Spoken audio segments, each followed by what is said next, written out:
ആത്മാവിലും ആത്മാഭിമാനം ആർത്തലച്ചെത്തുന്ന ജനതയാണൊഞ്ചിയം. അന്തരാത്മാവിലും ആത്മാഭിമാനം ആർത്തലച്ചെത്തുന്ന ജനതയാണൊഞ്ചിയം. പടനിലങ്ങളിൽ കുരുതിപ്പൂവാകുവാൻ പണ്ടേ മടിക്കാത്ത സ്ഥൈര്യമാണൊഞ്ചിയം.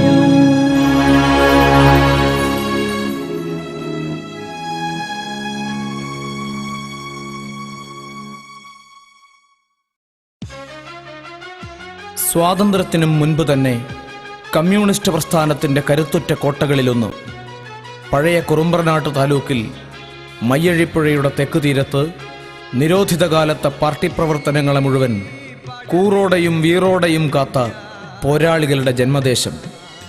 ജന്മി നാടുവാഴിത്തത്തിൻ്റെ അധികാരനീതിക്കുമീതെ 3/4 നൂറ്റാണ്ടിനും മുൻപേ ചെങ്കൊടി കെട്ടാൻ ചങ്കൂറ്റം കാട്ടിയ ഒഞ്ചിയം.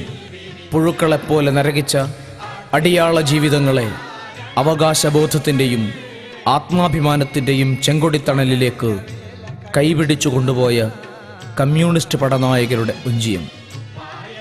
വസൂരിയും മാറാവ്യാധികളും മരണം വാരിയെറിഞ്ഞ മഹാദുരിതകാലങ്ങളിൽ ഉറ്റവർ പോലും ഉപേക്ഷിച്ചു പോയവരുടെ മാറാരോഗക്കുടിലുകളിൽ പ്രാണൻ പണയം കൊടുത്തും കൂട്ടിനിരുന്ന കാരുണ്യത്തിൻ്റെ മഹാമനുഷ്യത്വഗാഥയാണ് ഒഞ്ചിയത്തിന് കമ്മ്യൂണിസം.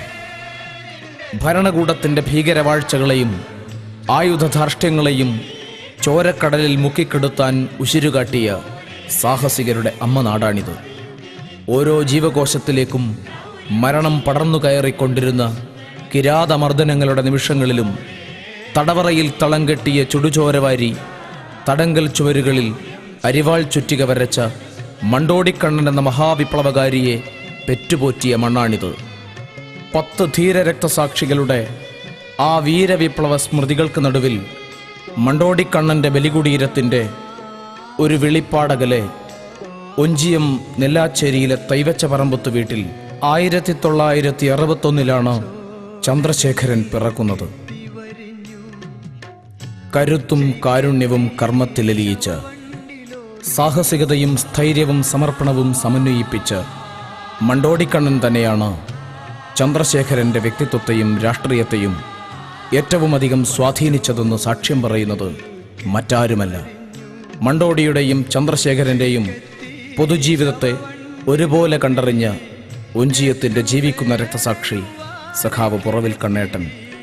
വെടിയുണ്ടയേറ്റ ആ നെഞ്ചകത്ത് സ്മരണകളുടെ ഒരു കടലിരമ്പം കേൾക്കാം. ചന്ദ്രശേഖരനെ ഞാൻ കാണുന്നത് മണ്ടോടി കർണാട്ടിന് ശേഷം അതിന് ബദൽ ഒരു ജന്മം കൊണ്ടതാണ് എനിക്ക്. കാരണം എന്താണെന്ന് പറഞ്ഞാൽ ഈ സാധാരണ പാവപ്പെട്ട സാധാരണക്കാരൻ്റെ ഇടയിൽ എന്തെങ്കിലും ഒരു വിഷമം ഉണ്ടായാൽ ആ ചന്ദ്രശേഖരനോട് എത്തി വേണ്ടുന്നതെല്ലാം അന്വേഷിച്ച് ചെറുപ്പക്കാരെല്ലാം സംഘടിപ്പിച്ച് അപ്പോൾ ഒരു കല്യാണമായിരുന്നാലും ഒരു മരണ വീടായിരുന്നാലും രോഗസ്ഥിതി ആയിരുന്നാലും എല്ലാം മനസ്സറിഞ്ഞ് പ്രവർത്തിച്ച് സഹായിച്ച ഒരു മനുഷ്യൻ. കരുത്തുറ്റൊരു പൊതുപ്രവർത്തകനായി സഖാവ് ടി.പി. ഒഞ്ചിയത്ത് വളർന്നു. ബാലസംഘത്തിൻ്റെ പ്രവർത്തകനായി പൊതുജീവിതമാരംഭിച്ച ചന്ദ്രശേഖരൻ അടിയന്തരാവസ്ഥയുടെ കെട്ടകാലത്ത് മടപ്പള്ളി സ്കൂളിൽ SFIയുടെ യൂണിറ്റ് സെക്രട്ടറിയായി. മണ്ടോടിക്കണ്ണൻ്റെ ബലികുടീരമടങ്ങുന്ന നെല്ലാച്ചേരി എന്ന പാർട്ടി ഗ്രാമം 18-ാം വയസ്സിൽ CPMൻ്റെ ബ്രാഞ്ച് സെക്രട്ടറിയാക്കി ആ സംഘാടക മികവിന് അംഗീകാരത്തിൻ്റെ അടിവരയിട്ടു. വിദ്യാർത്ഥി പ്രസ്ഥാനത്തിൻ്റെ കേന്ദ്ര നേതൃത്വത്തോളം ടി.പിയുടെ നേതൃമികവ് പരിഗണിക്കപ്പെട്ടു.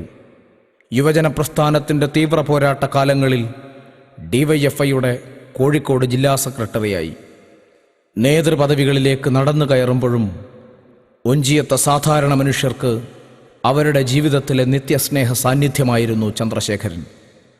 മണ്ടോടിയെ ബലിയടക്കിയ മണ്ണിൽ ആഴത്തിൽ പടർന്ന തൻ്റെ വേരുകളെ മറക്കാത്ത നേരുള്ള ഒരു കമ്മ്യൂണിസ്റ്റുകാരൻ. അപ്പോൾ ചന്ദ്രശേഖരെ യഥാർത്ഥത്തിൽ നമ്മുടെ നാട്ടിൻ്റെ ഒരു വിളക്ക് തന്നെയായിരുന്നു.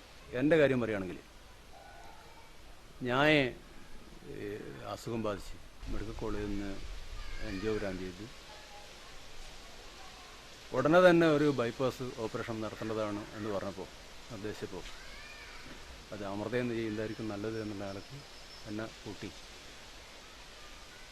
അവിടെ കൊണ്ടുപോയി ഓപ്പറേഷൻ ചെയ്യിക്കാൻ ഇത്രയധികം തിരക്കിനിടയിലും ഒരുപാട് സമയം കണ്ടെത്തി 3 പ്രാവശ്യമൊക്കെ എൻ്റെ അടുത്ത് ഹോസ്പിറ്റലിൽ വന്നായിരുന്നു ചന്ദ്രശേഖർ. അങ്ങനെ ഒരു ചന്ദ്രശേഖരനല്ലാതെ വേറൊരു കുട്ടിക്കും അങ്ങനെയല്ല ചെയ്യാൻ പറ്റില്ല. കാരണം ചന്ദ്രശേഖരൻ്റെ ഉള്ളിലുള്ള കമ്മ്യൂണിസ്റ്റ്, അതായത് എന്നെ സ്നേഹിക്കുക എന്നത് മാത്രമേ ചന്ദ്രശേഖരൻ അറിയായിരുന്നു. ജനങ്ങളുടെ മനസ്സിൽ ഞാനിപ്പോൾ പറഞ്ഞതുപോലെയുള്ള സ്ഥാനമായിരിക്കും ചന്ദ്രശേഖരന് എന്നതാണ്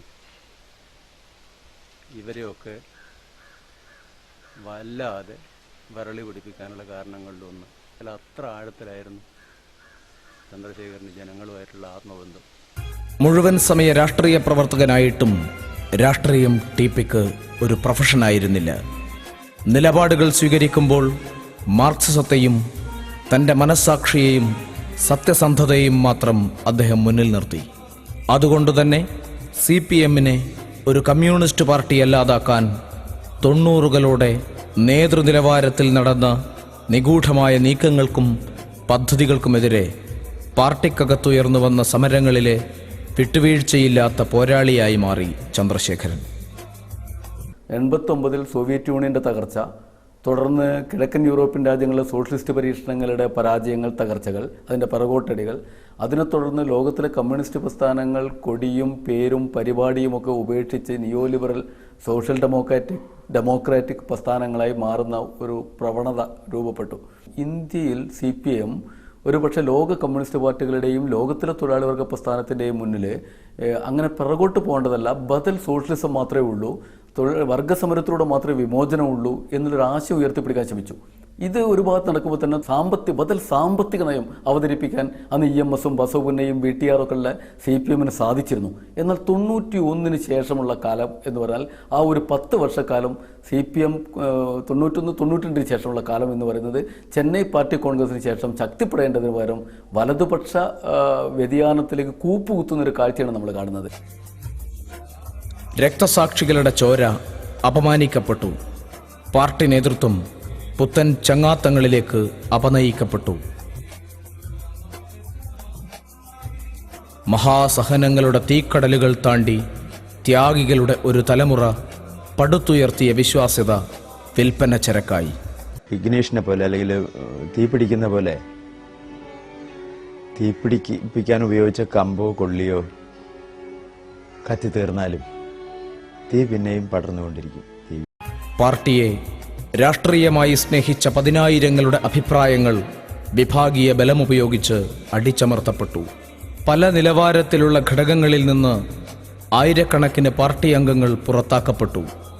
മനംനൊന്ത് പാർട്ടി പ്രവർത്തന രംഗം ഉപേക്ഷിച്ചു പോയവർ അതിനേക്കാൾ എത്രയോ മടങ്ങായിരുന്നു.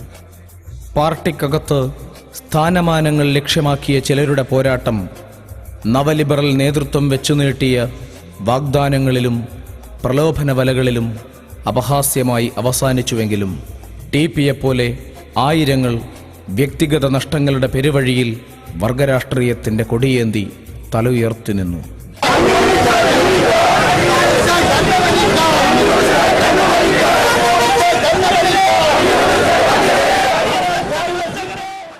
ഒറ്റുകൊടുക്കപ്പെടുന്ന കമ്മ്യൂണിസ്റ്റ് നന്മകൾക്ക് കാവലാളാവുമെന്ന് പ്രഖ്യാപിച്ച് ടി.പി CPM-ന്റെ പടിയിറങ്ങിയപ്പോൾ വെടിയുണ്ടകൾക്ക് മുൻപിൽ നട്ടലു നിവർത്തി നിന്ന ഒരു കമ്മ്യൂണിസ്റ്റ് സമരദേശമാണ് അദ്ദേഹത്തിന്റെ കൂടെ ഇറങ്ങിപ്പോയത്.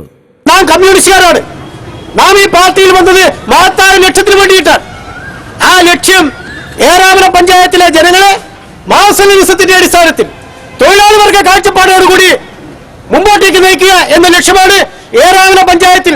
ആര് അംഗീകരിച്ചാലും ആര് തള്ളിപ്പറഞ്ഞാലും ഏറാമലയിലെ ജനതയെ മാർക്സിസത്തിന്റെ അടിസ്ഥാനത്തിൽ മുമ്പോട്ടേക്ക് നയിക്കാനുള്ള ഉത്തരവാദിത്വം ഞങ്ങൾ ഏറ്റെടുക്കുമെന്ന് ഞാൻ നിങ്ങൾക്ക് ഒഞ്ചിയം സമരത്തിന്റെ നേരവകാശികളടക്കം ആബാലവൃദ്ധം വരുന്ന ആയിരങ്ങൾ പുതിയ റവല്യൂഷണറി മാർക്സിസ്റ്റ് പാർട്ടിയിൽ അണിനിരന്നു. ഇത് ഇന്ത്യൻ കമ്മ്യൂണിസ്റ്റ് പാർട്ടിയുടെ ചരിത്രത്തിൽ സമാനതകളില്ലാത്ത അനുഭവമായി മാറി. തെക്കല്ലേ ഞാൻ വഞ്ചിക്കളിയേ ജനങ്ങളാ. പ്രാമാണികരായ നേതാക്കൾക്ക് പോലും അസാധ്യമായത് ടിപിയെപ്പോലെ ഒരു സാധാരണ സഖാവിന് എങ്ങനെ സാധ്യമായി എന്ന ചോദ്യത്തിന് ചന്ദ്രശേഖരന്റെ രാഷ്ട്രീയ നിലപാടുകളിലെ സത്യസന്ധതയിലേക്കും കറപുരളാത്ത കമ്മ്യൂണിസ്റ്റ് പൊതുജീവിതത്തിലേക്കും ഒഞ്ചിയത്തുകാർ വിരൽ ചൂണ്ടും. ഞങ്ങൾ നേരിട്ടറിഞ്ഞ ഒരു മഹാനായ കമ്മ്യൂണിസ്റ്റുകാരനായിരുന്നു ടി പി. അതുകൊണ്ടാണ് ടി പിക്കൊപ്പം ഞങ്ങളും പാർട്ടിയിൽ നിന്നും പുറത്തുപോയത്. ഒഞ്ചിയത്തെ ഒട്ടേറെ പ്രദേശങ്ങളിൽ CPM-ന്റെ സംഘടനാ ഘടകങ്ങൾ അക്ഷരാർത്ഥത്തിൽ കടപുഴകി. പകരം നയവിശുദ്ധിയുള്ള അടുക്കും ചിട്ടയുമുള്ള ഒരു പുതിയ കമ്മ്യൂണിസ്റ്റ് പാർട്ടിയുടെ ഘടകങ്ങൾ എല്ലായിടത്തും രൂപീകൃതമായി. എല്ലാ വർഗബഹുജന സംഘടനകളും സംഘടിപ്പിക്കപ്പെട്ടു. കമ്മ്യൂണിസ്റ്റ് പാർട്ടിക്ക് ഒഞ്ചിയം കേവലമൊരു സ്ഥലപ്പേരല്ല. ഒഞ്ചിയത്തെ ധീരന്മാരായിരിക്കുന്ന സഹാക്കൾ 8 ആളല്ല മരിച്ച് ബുദ്ധികൊണ്ടിട്ട്.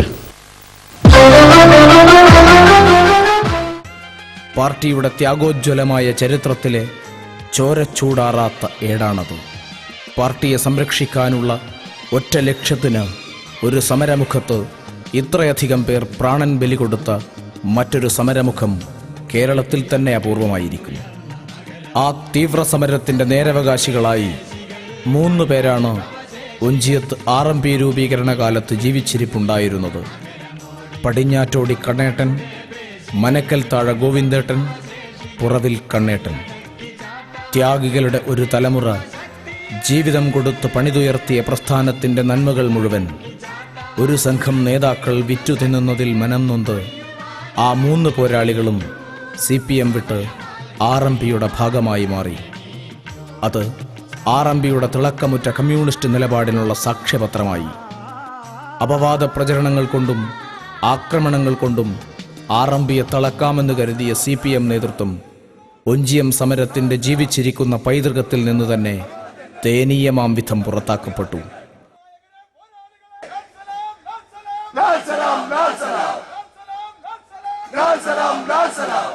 ആ സമരനായകരിൽ 2 പേർ പടിഞ്ഞാറ്റോടി കണ്ണേട്ടനും മനക്കൽ താഴ ഗോവിന്ദേട്ടനും RMPയുടെ ചെങ്കൊടി പുതച്ച് ഇന്ന് ഓർമ്മകളിൽ ഉറങ്ങുന്നു. ആ പോരാളികളുടെ അനുശോചന യോഗത്തിൽ പോലും പങ്കെടുക്കാതെയാണ് ആ മഹാജീവിതങ്ങളോട് CPM നേതൃത്വം പകവീട്ടിയത്. പരിഹസിച്ചും ആക്ഷേപിച്ചും പുതിയ മുന്നേറ്റത്തെ നിസ്സാരീകരിക്കാനാണ് CPM നേതൃത്വം തുടക്കത്തിൽ ശ്രമിച്ചത്. പാർട്ടിയുടെ പേരെങ്ങാനും ഉപയോഗിച്ചിട്ടുണ്ടെങ്കിൽ അപ്പോൾ കാണാം ഉപയോഗിച്ചാൽ ഡിവൈഎഫ്ഐക്കാർ നോക്കി നിൽക്കുന്ന ധരിച്ചാണെങ്കിലും ആ പണിയൊക്കെ മതിയാക്കിക്കൊള്ളണം. ഇതതിന്റെ താക്കീതിന് കൂടിയിട്ടുള്ള വേദിയാണിത്. ഡിവൈഎഫ്ഐയുടെ പേരെങ്ങാനും ഉപയോഗിച്ചിട്ട് ഡിവൈഎഫ്ഐയുടെ കൊടി ഉപയോഗിച്ചുകൊണ്ട് പാർട്ടി വിരുദ്ധന്മാർ, പാർട്ടിയെ പൊളിപ്പന്മാർ, തുരപ്പന്മാർ പാർട്ടിക്കകത്തു നിന്ന് പാർട്ടിയെ തുരക്കുക. പക്ഷേ കാര്യങ്ങൾ കൈവിട്ടു പോകുമെന്നായതോടെ പാർട്ടിയുടെ ഉന്നത നേതൃത്വം തന്നെ സംഘടിതമായി രംഗത്തിറങ്ങി. പ്രലോഭനങ്ങളും ഭീഷണികളും തരാതരം പോലെ പ്രയോഗിക്കപ്പെട്ടു. പുലൽമുത്തികൾക്ക് ഒരു ഘട്ടത്തിലും മാപ്പില്ല. അത്തരം ആളുകൾക്ക് ഈ പ്രസ്ഥാനത്തിന്റെ മുന്നിൽ മാപ്പില്ല. പിണറായി വിജയൻ കുലംകുത്തി എന്ന് പറഞ്ഞ അത്തരം ആളുകൾക്ക് പാർട്ടിയിൽ വീണ്ടും വന്ന് സ്ഥാനങ്ങൾ നേടിക്കളയാമെന്ന് ധരിക്കണ്ട. പ്രലോഭിപ്പിച്ചും ഭയപ്പെടുത്തിയും എന്തും വിലക്കു വാങ്ങാമെന്ന് ഏറെക്കാലമായി ധരിച്ചുറച്ചുപോയ CPM-ന്റെ